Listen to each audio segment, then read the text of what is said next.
If you asked your CEO, how quickly do you want your data restored after a cyber attack?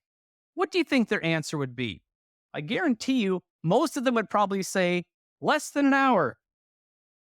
That may be a problem, however, as most companies that we talk to probably would take 12, 24, or even 72 hours to get their data restored and back in business.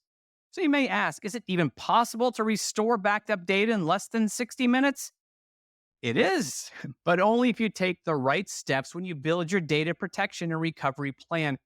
Now, by this, I mean having a robust discussion about what you want your recovery time objective, what we call the RTO, to be.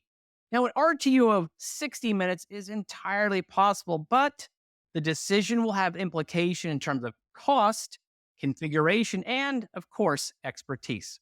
If you've been given a challenging target for your ransomware recovery, maybe we should talk. Prodatix are experts at implementing and meeting aggressive recovery time objectives that will work for your business. Contact us today. Thank you very much.